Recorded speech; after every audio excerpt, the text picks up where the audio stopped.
We're seeing more individuals work beyond age 65, which is great, but it's creating some complexities around Medicare enrollment and Social Security filing strategy. So when we talk about Medicare enrollment, depending on what your coverage is through your current health employer, you may or may not need to enroll in Medicare at age 65. And there's also decisions you have to make beyond that date so you don't face the Medicare penalties. With Social Security, it becomes a question of, hey, I'm eligible to file for Social Security.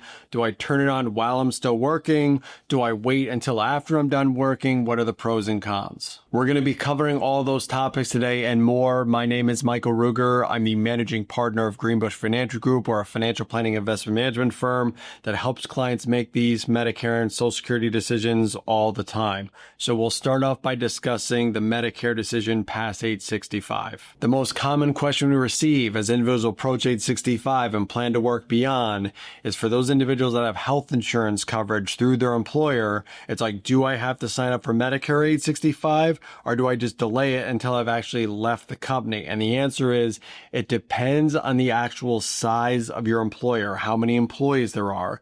If your employer has more than 20 employees, in many cases, you do not have to enroll in Medicare at age 65 as long as that plan is considered to have credible coverage in the eyes of Medicare. How you typically find out whether that plan qualifies as credible coverage or not is just asking your HR department, and then they put you in touch with their health insurance broker to give you the nod to say this qualifies. The reason why that's so important is if that plan does not qualify as credible coverage for Medicare, you may have to enroll in Medicare. Otherwise, you could face penalties when you go to enroll in Medicare at a later date. Medicare is made up of three main components: Part A, Part B, and Part D. So Part A covers hospitalization.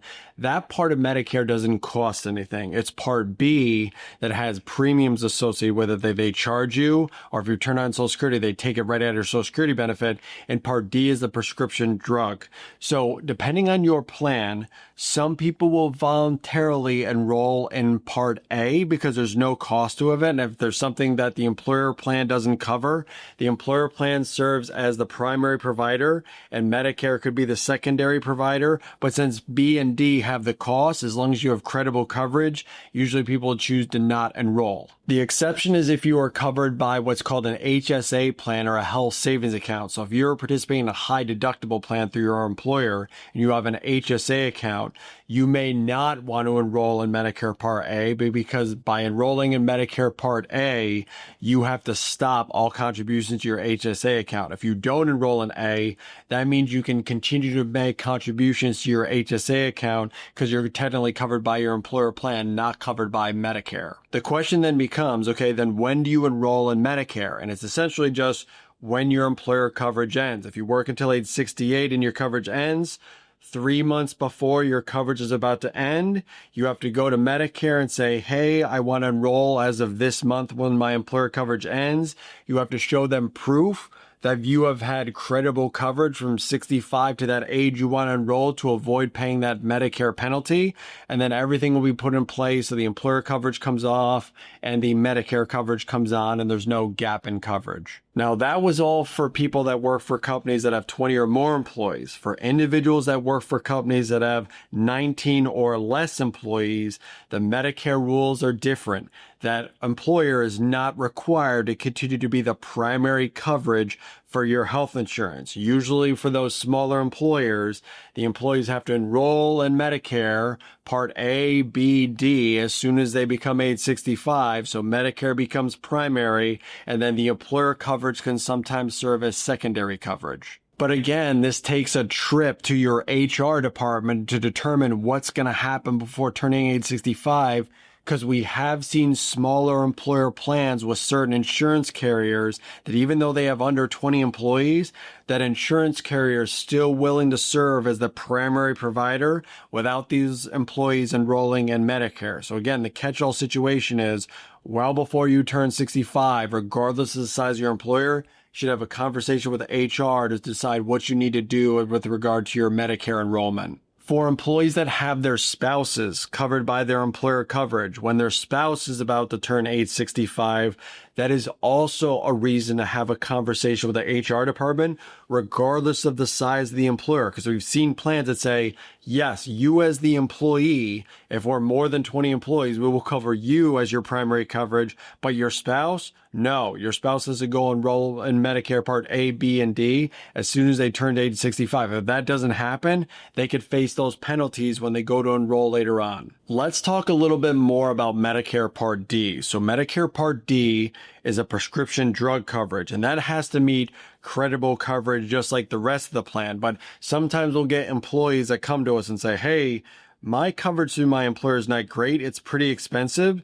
Should I voluntarily decide to enroll in Medicare because that might be better coverage at a lower cost?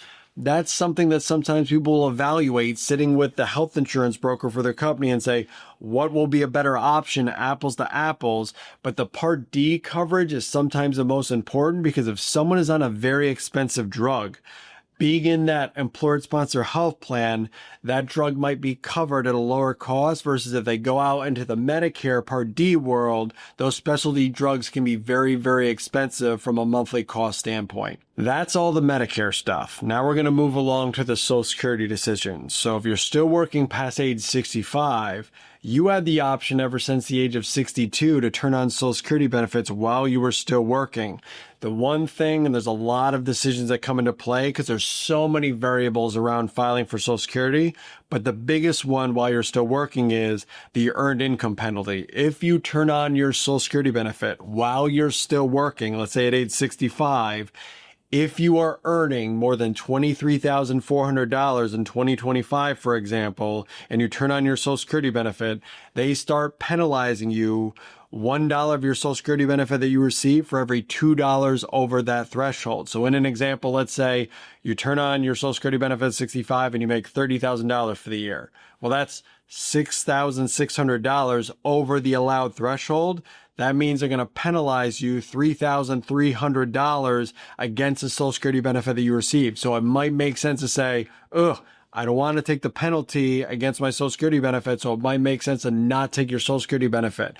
Once you reach full retirement age, for most people that's age 67. If you're working at 67, you can actually turn on your Social Security benefit and there's no earned income penalty. You can make as much as you want and they're not going to penalize you. Outside of just avoiding the earned income penalty, there can be other reasons why you may want to delay your Social Security benefit until after you're done working. So between the ages of 62 and 67, your Social Security benefit continues to go up by 6% per year. So there's more income on the table for you when you retire.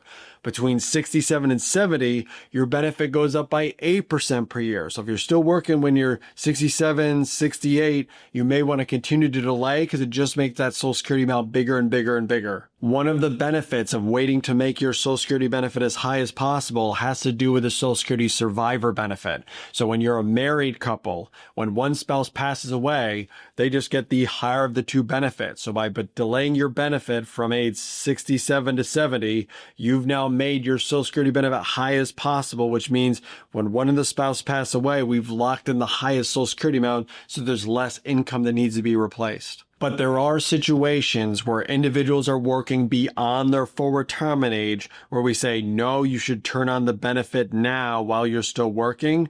And usually one of the main ones is there's a family member waiting to turn on their benefit based on the earnings history of the individual that's still working. So if you have a spouse that's waiting to receive their 50% spousal benefit, they cannot receive that until you have turned on your Social Security benefit. And if the amount is substantial, while your benefit increases by 8% per year until age 70, the spousal benefit does not increase by 8% per year. It is always based on the full retirement age amount. Another reason why it might not make sense to delay the Social Security benefit past age 67 is the dependent benefit. So for individuals that are 67 and they still have children under the age of 18, they can file for their benefit and those minor children can receive half. And 50% of their full retirement age benefit is paid to those minor children every single month until they turn age 18. The third consideration is life expectancy. If there's been health issues with that individual,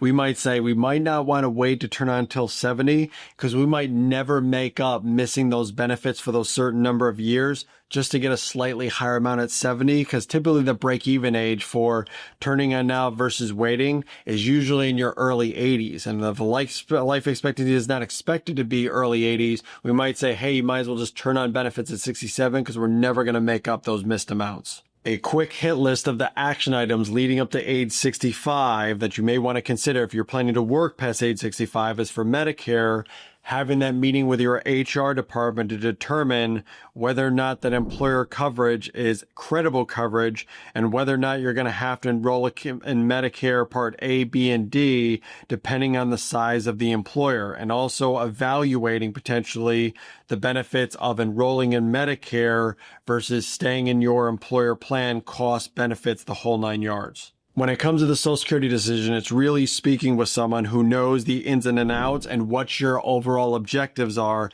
How much are you making? Would you potentially face an income penalty by turning on now? What's your life expectancy? Are there family members that are waiting to claim on your benefit? How important is the survivor benefit for you for Social Security? Should we wait until it's at its highest amount? There's a whole hodgepodge of variables that lead you to the right filing strategy that's personal for you. I hope this information was helpful. If you have any questions, please feel free to reach out to me at greenbushfinancial.com. Thank you.